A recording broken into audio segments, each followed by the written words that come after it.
Kan ek iets sagkens sê? God het reeds jou deurbraak binne in jou geplaas. Dit beteken by jou denke. Die Bybel sê in Romeine 12 vers 2 dat ons verander word deur vernuwing van ons denke, want wanneer ons denke verander, verander ons lewens. Robert Kiyosaki het gesê, die kragtigste bate wat ons almal het, is ons verstand. En ek glo, God het dit doelbewus so ontwerp.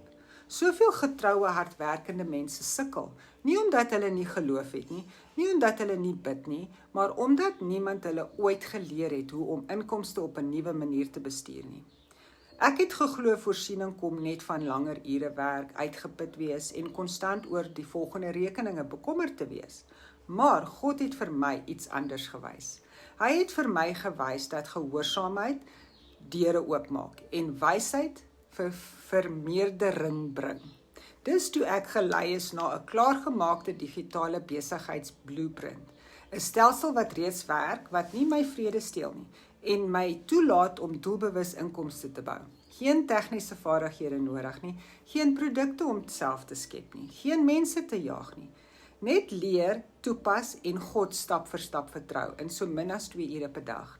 Hierdie gaan nie oor gierigheid nie, dit gaan oor vryheid, dit gaan oor voorsiening sonder paniek, dit gaan oor teenwoordig wees met jou familie, dit gaan oor ruimte hê om te gee, om asem te haal en om te rus.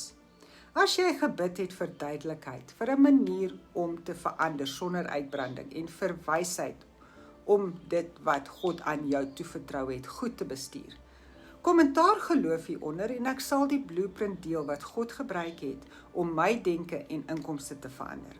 Soms kom die wonderwerk nie van harde werk nie. Dit kom van anders beweeg met geloof en wysheid.